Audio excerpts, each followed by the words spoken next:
말씀을 받기 전에 잠시 기도하겠습니다. 하나님 아버지, 이 말씀을 저에게 들려주셨습니다. 이 말씀이 살아서 움직일 수 있도록 주여 도와주옵소서. 저희의 입술을 주관하시고 또 성도님들의 마음을 주관하셔서 이 말씀이 우리 가운데 살아있게 하옵소서. 감사합니다. 우리 주 예수 그리스도 이름으로 기도합니다. 아멘. 예, 오늘은 어떻게 하다 보니까 벌써 2025년 마지막 줄이 되겠네요. 그래서 제가 그냥 오늘은 무조건 마지막 절의 말씀을 전해야 되겠다. 또 이렇게 생각을 합니다. 그래서 오늘은 요한계시록 성경 전체의 마지막 구절인 마지막을 또 이렇게 보게 되었습니다. 이 마지막 절에 하시는 하나님의 말씀을 듣고 저희가 또 교훈을 받았으면 좋겠습니다. 이 요한계시록의 마지막에 보다 보니까 우리가 익숙한 단어 교회라는 말이 나오죠. 그런데 우리가 요한계시록을 또 공부도 했고 또 요한계시록을 아는 측면에서 생각해 보면 요한계시록은 어떤 책입니까? 사도 요한이 반모섬에서 천사들로부터 하나님의 계시를 받게 되죠. 우리 주 예수 그리스도에 대한 계시를 받게 되죠. 그리고 그 계시를 편지로 보내라고 해서 그 소아시아에 있던 7 교회에게 편지를 하는 거죠. 다시 말하면 예수님에 대한 계시를 천사들로부터 받은 요한은 그 내용을 교회들에게 편지하는 것이죠. 그리고 또 이제 마지막에 교회들에게 마지막 당부를 하는 그 장면이 오늘 나오고 있습니다. 그래서 요한계시록에 처음에 보게 되면 1장은 그렇게 천사들로부터 말미암아 계시를 받는 장면이 나오고 2장은 그 교회들에게 하시는 말씀이 나오고 1장, 3장 그 다음부터는 계속 하늘과 이 세상이 징계를 받을 것, 징벌을 받을 것에 대해서 얘기하다가 이제 다시 마지막에는 그래 교회가 이런 말씀을 들어야지 하고 교회들에게 오해 없이 그 말씀을 전하고 있습니다. 그 내용이 오늘 본문에 나오고 있습니다. 그러므로 말미암아 예수님에 대한 계시니까 예수님에 대해서 교회들에게 분명하게 전하게 되는 것이죠. 그래서 한번 마지막 절을 우리가 본다고 했으니까 마지막의 마지막 절인 20절과 21절을 저희가 먼저 보도록 하겠습니다. 한번 다 같이 읽겠습니다. 이것들을 증언하신 이가 이르시되 내가 진실로 속히 오리라 하시거늘 아멘 주 예수여 오시옵소서. 주 예수의 은혜가 모든 믿는 자들에게 있을지어다. 아멘. 다시 말하면 20절의 말씀은 예수님께서 속히 이 땅에 오신다고 얘기하잖아요. 그러니까 교회들은 그것에 대해서 화답을 하죠. 주 예수여 오시옵소서. 오신다고 약속하셨죠. 그러니까 어서 오시옵소서라고 그렇게 화답하는 것이 이제 20절 내용이죠. 그리고 21절의 내용은 좀 그거보다 좀 더 폭넓게 모든 자에게 이 예수님의 은혜가 있기를 간절히 바라는 마음으로 사도 바울이 명령하고 권면하고 또 선언하는 그런 내용입니다. 그리고 그렇게 선언하는 것들이 합당하다 생각돼서 아멘 이렇게 끝내는 장면입니다. 이 두 구절을 얘기하면 예수님이 오신다 이렇게 얘기하시고 그 예수님이 오신다고 얘기하니까 예 어서 오십시오 오시옵소서 이렇게 말하는 거죠.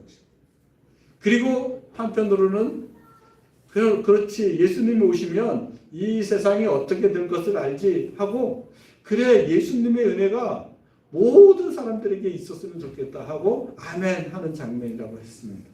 그러면 이 장면이 들어가 있는 한 구절로 들어가 있는 장면이 있어요. 여러분들이 읽은 성경 중에 17절이 그것을 담고 있습니다. 17절을 다시 한번 읽어보겠습니다. 성령과 신부가 말씀하시기를 오라 하시는도다. 듣는 자도 오라 할 것이요 목마른 자도 올 것이요 또 원하는 자는 값없이 생명수를 받으라 하시더라. 이 구절은 이렇게 쓱 보게 되면 한 구절 같이 보이는데 그 내용은 두 가지를 담고 있습니다.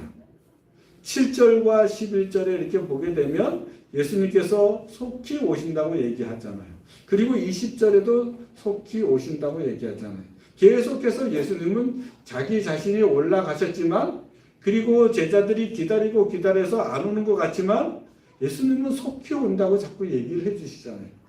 그러므로 말미암아 교회는 오십시오. 예수님 어서 오세요. 라는 말을 이제 그렇게 계속 얘기를 하게 되는 거죠. 그런데 그것뿐만이 아니라 이렇게 기록하고 있죠. 성령과 신부가 말씀하시기를 오라 하시는도다. 예수님이 계속 오신다니까 오십시오.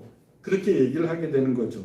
그런데 듣는 자도 오라 할 것이요. 이것은 뭐냐면 교회가 계속해서 얘기를 하는 거죠. 교회와 성령이 하나님 예수님 어서 오십시오 이렇게 하니까 그 다른 사람들이 많이 듣는 거죠. 교회가 하는 얘기들을 여러분 예수님은 다시 오십니다. 예수님은 오신다고 했는데 구름 타고 올라가시고 오신다고 했는데 오십니다. 이런 얘기들을 계속 전하잖아요. 그러면 그것을 듣는 사람들이 있잖아요. 그 듣는 사람들에게도 교회가 명령을 하는 거죠. 너희들도 오라! 예수님 오십시오! 라고 했으면 좋겠다. 그래서 이런 거죠. 듣는 자도 오라 할 것이요. 듣는 자들도 예수님 어서 오십시오! 라고 해라는 거죠. 그러니까 예수님의 그 제자들뿐만이 아니라 계속해서 예수님을 믿는 자들은 어떻게 해야 된다고요? 예수님 어서 오십시오! 라고 계속 하라는 얘기죠. 그 다음 장면은 좀 다릅니다. 목마른 자도 올 것이요 또 원하는 자는 값없이 생명수를 받으라. 이것은 무슨 말일까요? 예수님에 대해서 오십시오 하는 말일까요? 그렇지 않죠.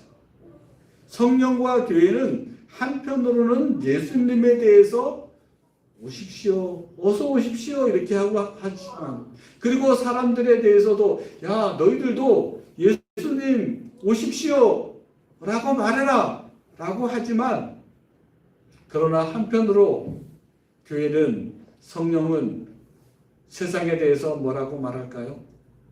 이렇게 말을 하는 거죠. 목마른 자도 와라. 생명수가 필요한 사람들도 와라. 거저 주겠다. 그렇게 설명을 하고 있는 거죠. 그렇기 때문에 한편으로는 여기 성경으로 말할 것 같으면 생명수를 받으러 와라 그렇게 얘기하는 거죠. 요한복음으로 따지게 되면 또 우리가 잘 알고 있는 성경 구절로 얘기하면 뭐죠? 영생을 받아라. 영생에 의해서 목말라 하는 사람들은 와서 영생을 받으라 이렇게 말하는 거죠. 그렇기 때문에 교회에 대한 17절의 내용은 뭐냐면 교회는 한편으로는 예수님에 대해서 어서 오십시오 하는 거죠. 그리고 사람들에 대해서는 두 가지로 말을 하는 거죠. 이 말씀을 듣고 믿는 사람들은 같이 예수님 어서 오십시오 이렇게 말하자 하는 거죠. 또 예수님을 알지 못하는 사람들한테는 너희가 목마르냐? 그러면 와서 마셔라. 너희들에게 생명수가 필요하냐? 그러면 와서 생명수를 얻어라. 너희가 병이 걸렸느냐? 그러면 와서 병 고치기를 위해서 와서 기도하고 나음을 받아라. 이렇게 말하게 되는 거죠. 이것이 교회가 하는 사명들인 거죠. 그러면 교회는 왜 이런 사명을 가지게 되었을까요? 14절과 15절을 보면 그것들을 알 수 있습니다. 한번 또 다 같이 읽겠습니다. 자기 두루마기를 빠는 자들은 복이 있나니 이는 그들이 생명나무에 나아가며 문들을 통하여 성에 들어갈 권세를 받으려 함이로다. 개들과 점술가들과 음행하는 자들과 살인자들과 우상 숭배자들과 및 거짓말을 좋아하는 하며 지어내는 자는 다 성 밖에 있으리라. 예수님이 실제로 올 때 이 세상은 어떨까요? 이렇게 양분되어 있어요. 그리고 또 지금 세상도 어떨까요? 이렇게 양분되어 있는 상태가 있대요. 다시 말해서 예수님의 말씀 두루마리 있잖아요. 그 두루마리의 말씀을 듣고 두루마기, 우리의 옷, 우리의 마음, 우리의 인격들을 깨끗하게 하는 사람들이 있어요. 그런 사람들의 결국은 어떻게 되죠? 예, 천국에 들어가게 된단 말이에요. 그런데 이 말을 거부하고 계속 우상 숭배를 하고 지금도 점을 보고 거짓말을 밥 먹듯이 하고 다른 사람을 속이고 하는 사람들은 결국 어떻게 되죠? 다 성 밖에 있게 된단 말이에요. 이게 무슨 뜻인가요? 예수님 믿고 자기의 두루마기를 빠는 사람들은, 자기의 몸과 마음을 성결하게 하는 사람은 예수님이 오실 때 천국 들어가서 상 받아서 좋겠지만, 예수님을 믿지 않고 계속 거짓말하고 속이고 다른 사람을 해치고 하는 사람들은 결국 지옥에 들어가지 않을까요? 그렇기 때문에 걱정이 되니까 이렇게 하는 거죠. 한편으로는 예수님이 오십시오라고 이렇게 외치지만, 한편으로는 예수님이 오셨을 때 큰 문제를 일으키는 사람들이 생기잖아요. 지옥불에 들어가야 되는 사람들이 생기잖아요. 그런데 그러면 안 되잖아요. 그러니까 이제 교회는 외치게 되는 거죠. 너희가 예수님을 믿고 우리와 같이 예수님 어서 오십시오, 그렇게 되는 사람들이 되었으면 좋겠다. 그렇지 않은 사람들은 계속 거짓말을 하게 되고 악하게 되고 결국은 심판 때에, 예수님이 오실 때에 지옥에 들어가는 정말 안타까운 그런 일이 발생하지 않느냐, 그렇게 말씀한 거죠. 그래서 교회는 이제 복음을 전해야 되는 것들이 정말 천국 예수님이 오실 때 멸망이 있으니까 정말 이 안타까움을 가지고 복음을 전해야 되겠구나 하고 이제 사명을 가지게 되는 거죠. 그런데 한번 그 앞부분 돌아가서 한번 살펴보도록 하겠습니다. 앞부분은 뭐죠? 예수님 어서 오십시오 하는 그것이 있잖아요. 예수님 어서 오십시오 할 때는 그 안에는 보통 무엇이 들어있을까요? 예수님께서 오시면 영생을 주니까, 또 상급을 주니까, 소망을 갖게 되죠.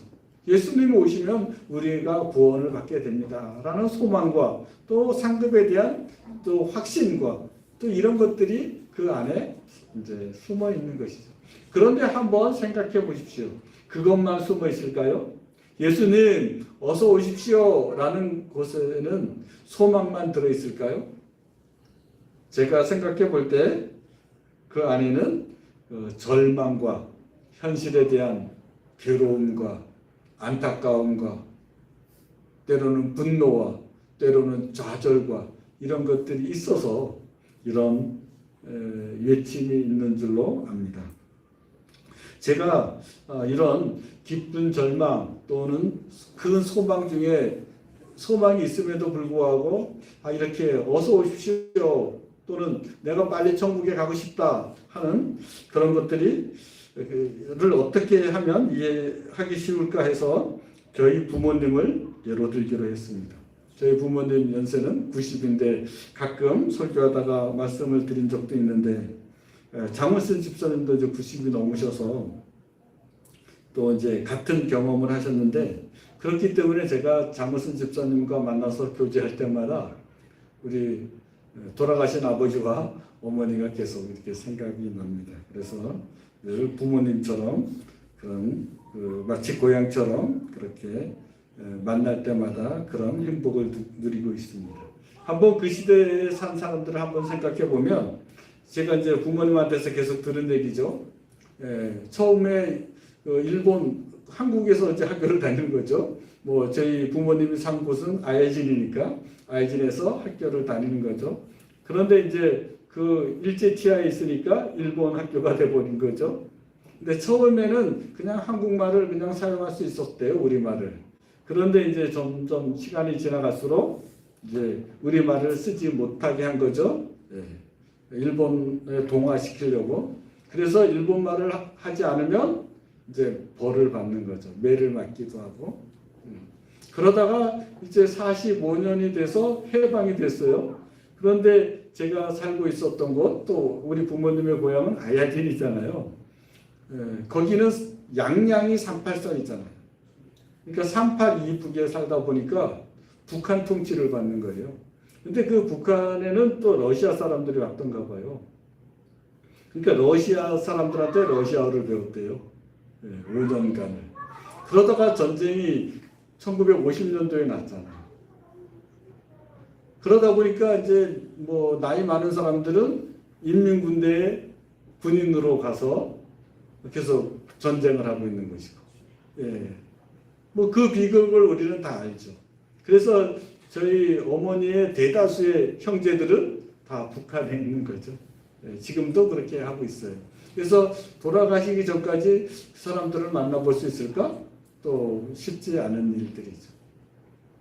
그래서 아버지 같은 경우는 이제 그 전쟁으로 인해서 아야진이 남한이 되었을 때 또 미국 사람들이 그때 와서 점령하고 있었기 때문에 그건 미군정이라고 부르더라고요.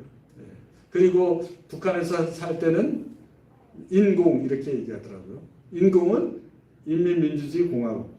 그래서 인공 시대를 살기도 하고 미군정 시대를 살았죠. 인공 시대 때는 러시아를 배우고 그리고 미군정 시대 때는 영어를 또 배우게 됐죠. 뭐 지금도 마찬가지지만 이렇게 미국이 또 이렇게 있는 상태로 이렇게 있잖아요. 그럼에도 불구하고 이렇게 한국은 경제 발전이 이렇게 많이 돼서 많은 평안을 누리고 있고 지금도 이렇게 어떤 면에서 그 전에 그렇게 어려웠던 시절들은 다 지나갔죠. 아버지가 배를 타셨기 때문에 그 어려운 것들은 더 가중되었었는데 일제시대 때나 또 인공시대 때나 또 지금 미군정 시대를 지나서 지금 이렇게 살고 있는데 그럼에도 불구하고 어떻게 보면 대한민국은 부러운 나라가 됐고 행복한 나라가 됐고 평안한 나라가 되었죠. 그러면 지금 한번 생각해 보십시오. 우리 어머니는 평안하고 행복한 삶을 잘 누리고 있을까요? 그렇지 않고 제가 전번에 말씀드린 것처럼 이렇게 부모님은 저에게 부탁을 했죠. 너가 목사니까 빨리 기도해서 좀 나를 빨리 죽게 했으면 좋겠다. 하나님이 빨리 나를 데려갔으면 좋겠다. 그렇게 기도 부탁을 했죠. 진지하게. 왜 그러실까요? 사람이 늙어가더라고요. 늙어가면 또 병이 들더라고요. 그래서 한번 인생을 돌이켜보면 어떨까요?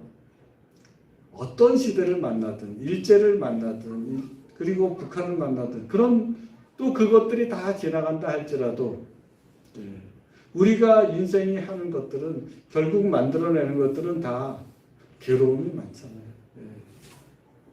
제가 이제 그것들을 주고받으려고 하는 거예요. 그럼으로 말미암아 우리 인생이 이 생로병사의 문제를 해결할 수 있을까?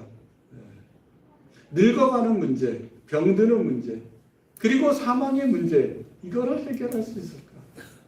아무리 사회가 좋아진다고 해도 건강의 문제 다 해결할 수 있을까? 그럴 수 없잖아요. 그래서 우리가 계속해서 기도하는 거죠. 예수님이 오시지 않으니까 뭐라고 기도하는 거죠? 저를 데려가십시오. 이렇게 기도하는 거죠. 다른 말로 번역하면 뭐죠? 예수님 오십시오 하는 거죠. 온 세상으로 표현하면 예수님이 오셔야지만 문제가 해결되는 것이죠. 마귀로부터 말미암은 사망, 마귀로부터 말미암은 속임, 마귀로 말미암은 거짓말, 마귀로 말미암는 전쟁, 이 수많은 것들을 해결하려면 예수님 오십시오 하는 거죠. 그런데 현실의 삶으로 보게 되면 절망을 하고 있는 거죠. 어떻게 절망할까요? 사랑하는 사람끼리 서로 결혼하면 그래도 두 사람만큼은 행복해야 되잖아요. 그런데 그렇지 못하잖아요. 사랑하는 사람이 서로 자녀를 낳았잖아요. 그러면 내가 평생 그 갓난아기 때부터 지금까지 길렀으면 그래도 다른 사람은 몰라도 안 먹으면서 안 입으면서 그렇게 돌본 아들에게는 딸에게는 내가 인정을 좀 받아야 되잖아요. 근데 그게 안 되잖아요. 그죠? 늘 무시를 당하는 것 같고, 또 그래서 또 눈치를 보기도 하고, 그러니까 어떻다고요? 몸은 아프고, 예수님이 이 세상에 빨리 오시지 않으면 저라도 빨리 데려가 주세요 하는 거죠. 그래서 예수님 어서 오십시오, 어서 오시옵소서 하는 말씀에 뭐가 들어갔다고요? 이 세상에 대한 절망과, 또 다른 말로 얘기하면 예수님이 오셔야만 된다라는 그 소망을 담고 있는 거죠. 그런데 예수님이 오시게 되면 더 큰 재앙이 있는 거죠. 예수님을 안 믿는 사람들은 지옥에 들어가야 되는 엄청난 위험이 있는 거죠.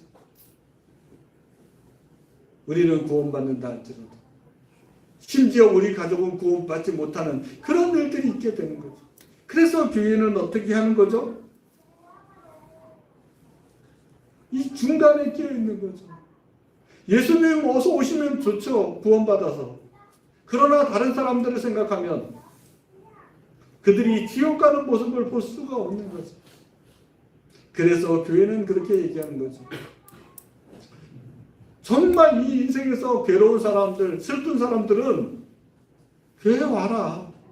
예수님을 믿어라.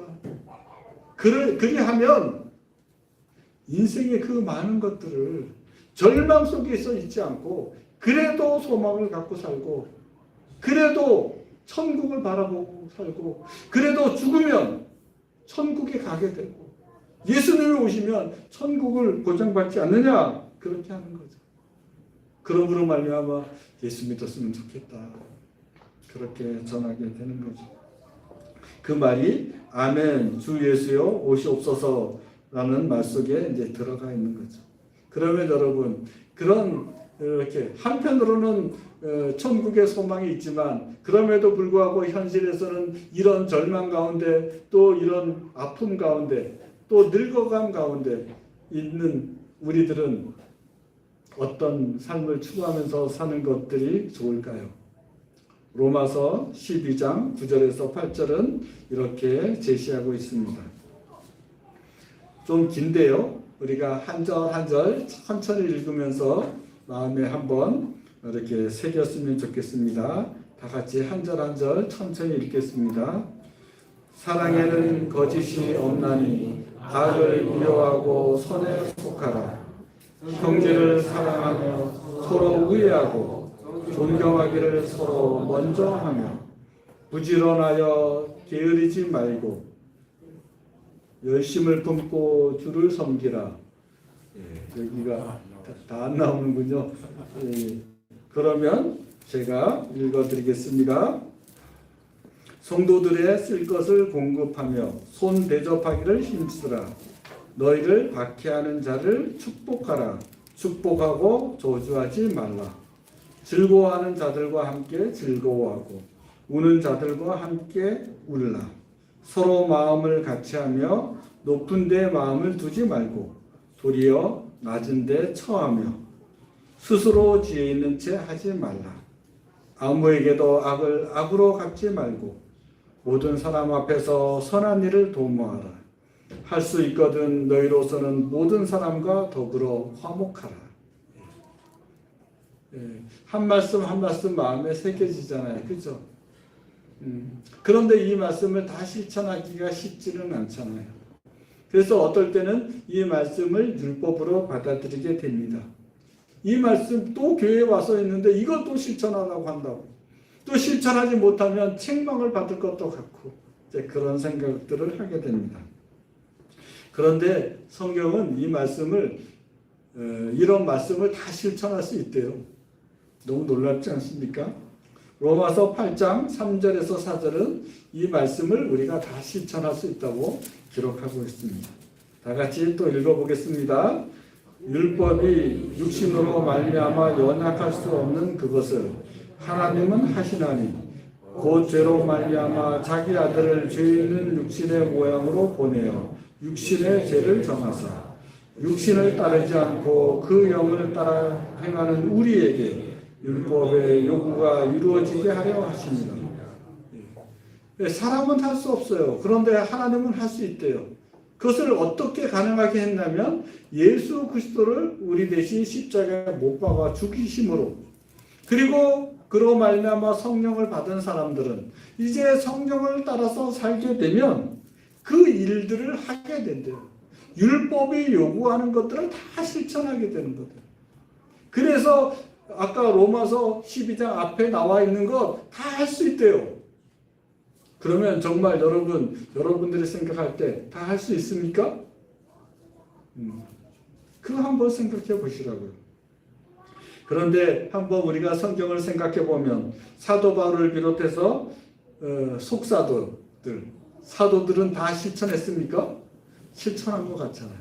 속사도들은요 다 실천했더라고요. 뭐 폴리갑이나 이런 사람들도 다 실천했더라고요. 그 불에 타서 죽으면서도 83세 때 그렇게 하나님한테 고백하더라고요. 제가 83세 동안 지은 것은 죄밖에 없습니다. 그러면서도 그걸 다 감당하더라고요. 뭐 그런 사람들은 성경에 나오는 사람, 또 성경의 그 초대교회에 나오는 사람들, 이런 사람들은 뭐 다 대단하다 할지라도, 아니 우리와 같은 사람을 살펴봐도 그걸 다 하더라고요. 누가 그렇게 했습니까? 주기철 목사님이 그 일을 하셨더라고요. 예. 주기철 목사님은 일제에 감옥에 갇혀서 여러 번 감옥에 갇혔잖아요. 그리고 고문을 엄청 당했잖아요. 그러면 그 고문을 누가 합니까? 일본 순사들이 하죠. 그럴 때 그 고문을 받으면서 어떻게 하셨나요? 나는 예수 그리스도를 아는데 저 사람들은 예수 그리스도를 알지 못하니까 하나님의 사람들을 이렇게 핍박하니 저 사람들이 더 불쌍하다 하고 그들을 위해서 기도했대요. 근데 그게 그냥 다 알려져서 광복을 맞이했을 때 일본 기독교가 그 사실을 알고 정말 존경할 만하다. 그리고 우리 일본 기독교회가 다 회개한다. 그렇게 했대요. 주기철 목사님 때문에. 그뿐만입니까? 손양원 목사님은 또 어떠십니까? 예, 1948년에 여순 사건이 일어났어요. 그런데 그 좌익에 있었던 그 청년들이 두 아들을 죽였어요. 근데 그 두 아들을 죽인 사람이 누구냐면 안재선인데 그 두 아들의 이름이 동인이와 동신이에요. 근데 그 안재선이란 그 죽인 그 좌익 청년을 용서하고 양아들로 삼았어요. 그리고 또 어떻게 했죠? 그를 신학까지 시켰어요. 놀랍지 않습니까? 같은 한국 사람인데, 신앙인인데, 그걸 하는 사람이 의외로 많아요. 그래서 여러분들은 지금 생각하셔야 돼요. 아, 이것을 이루는 사람도 많구나. 그리고 이루지 못하는 사람도 많구나. 그럼 나는 어디에 있는가 생각해 보셔야 돼요. 그러면 이렇게 이룬 사람들에 대해서 여러분들은 상대적으로 나는 이루지 못한 부족한 사람이다. 그렇게 생각하시겠습니까? 그렇게 생각하지 마세요. 어떤 사람은 이루고 어떤 사람은 다 이루지 못할 수 있어요. 그런데 가장 중요한 것은 뭐죠? 이것을 목표로 하는 거죠. 그러면 어디에 이르렀든지 그 가는 방향이 있을 게 아니에요. 사람들은 어떻게 되냐면 예수 재림 때까지 오는 성경에 나온 것처럼 다 그런 식이에요. 불을 행하는 자는 그대로 불의를 행하고 더러운 자는 그대로 더럽고 의로운 자는 그대로 의를 행하고 거룩한 자는 그대로 거룩하게 하라. 네. 대부분 어떻게 되죠? 더러운 사람은 더 더러워져요. 네. 악한 사람은 더 악해져요. 예수님이 그들을 지옥에 보내는 게 아니에요. 그런데 그리스도인들은 어떻게 되죠? 방향성을 가지는 거죠. 현재는 어떻게 우리가 주기철 목사님과 손양원 목사님과 또 사도들과 같은 모습을 다 드러내겠어요? 그럴 수는 없고 또 그럴 수 없어도 괜찮아요. 그런데 뭐가 중요하다고요? 하루하루 방향성을 정하는 거죠. 그렇다고 매일매일 더 나아지라는 얘기도 아니에요. 1년 또는 5년, 10년을 두고 봤을 때 그렇게 성공하고 실패하고 한다 할지라도 전번에 말한 것처럼 우리 안에 악이 함께 있어서 선과 악이 싸워서 늘 진다고 할지라도 5년과 10년이 지나게 되면 와, 악을 이기는 일이 점점 더 많아졌구나 하는 것들을 경험해야 된다는 거예요. 예수 그리스도여 옷이 없어서 할 때 그게 돼야 되는 거예요. 예수님이 오실 때 와, 심판받구나, 저주받구나 이렇게 돼서는 안 되잖아요. 그러려면 어떻게 되냐면 오늘보다는 내년이, 내년보다는 후년이 그 방향성을 가지고, 그런데 실제 삶은 어떻게 된다고요? 많이 진다고요. 많이 지면 어떻게 된다고요? 많이 절망하게 된다고요. 많이 절망하게 되면 어떻게 된다고요? 많은 소망을 갖게 된다고요. 그러면 그런 사람들에게 많은 은혜가 주어진다고요. 하나님의 은혜가 주어져서 그 길을 가게 된다고요. 그러면 주를 높이게 되잖아요. 지금은 제가 오늘은 마지막 주일이라 그랬었죠. 그리고 마지막 요한계시록을 이렇게 전한다 그랬었죠. 그리고 정리해서 보면 교회의 사명에 대해서 얘기하는 거죠. 한편은 이 삶을 보게 되면 절망이 많죠. 삶이 나아졌다 그래도 늙어가서 병이 많죠. 그럼에도 불구하고 이제 우리는 아멘, 주 예수여 옷이 없어서 예수님이 와도 거리낄 것이 없는 주님, 내가 주님 때문에 더 나아졌습니다. 제가 주님 때문에 이제 싸움을 하게 되었습니다. 많이 지지만 그럼에도 불구하고 이제 이기는 일이 생겼습니다. 여전히 나쁜 것이 많지만 예전에 더 악한 것 그거 많이 고쳐졌습니다. 그렇게 고백하는 거죠. 그리고 얘기하는 거죠. 교회 사명대로 너희들도 예수가 온다는 것을 믿어라. 그리고 예수를 믿으면 나처럼 악한 과거가 변해서 선하게 바뀐다는 것을 믿어라. 그리고 외쳐라. 예수여 오시옵소서. 예수가 오지 않으면 이 사망의 문제, 생로병사의 문제, 고통의 문제, 절망의 문제 절대 해결되지 않는다. 그리고 예수를 믿지 않는 사람들에게 말하는 거죠. 예수를 믿으세요. 정말 목마른 사람들 다 오세요. 수고하고 짐진 자를 다 오세요. 예수님의 멍에를 지면 쉽습니다. 예수님의 멍에는 가볍습니다.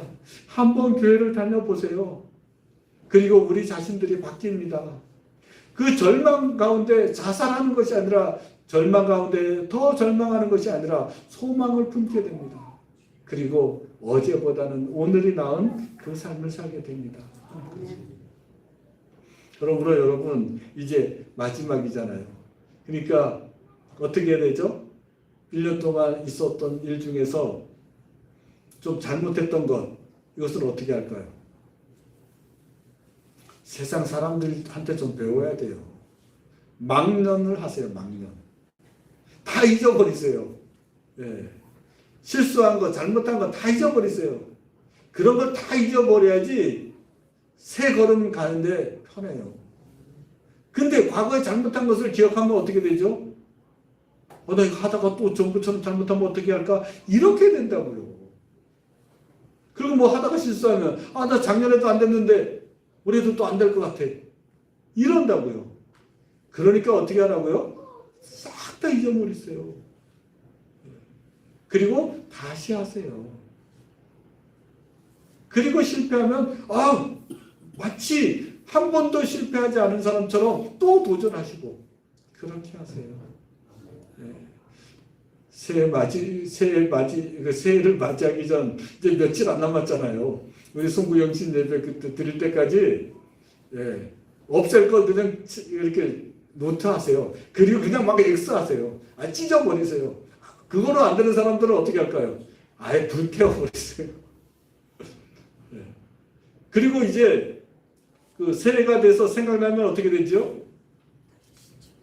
그때 머리를 때리세요. 왜 안 잊어먹냐? 바보야. 잊어먹기로 했지. 잊어먹을 것은 잊어먹어야 돼요. 그러고 새해를 아주 행복하게 주 예수여 오시옵소서 그런 마음으로 새해를 맞이하기를 간절히 바랍니다. 그리고 그런 은혜가 오늘 그리고 또 2, 3일 안에 있어서 과거를 다 잊어버리고 새 출발하고 새 기쁨으로 그렇게 살아가는 여러분들이 되기를 간절히 축원합니다. 기도하겠습니다. 하나님 아버지, 우리들은 이기려고 합니다. 이기는 자에게 생명의 멸관을 주시고 이기는 자에게 세상을 다스리는 그 권세를 주시는 하나님 아버지, 우리가 이제 새해에는 이기려고 합니다. 그러므로 말미암아 이제 올해 졌던 것들 다 잊어버리기를 원합니다. 주여, 그런 은혜가 우리에게 있게 하옵소서. 아멘. 주 예수여 오시옵소서. 할렐루야. 모든 은혜가 믿는 모든 사람들에게 있을지어다. 아멘. 할렐루야. 이 모든 말씀 우리 주 예수 그리스도의 이름으로 기도합니다. 아멘.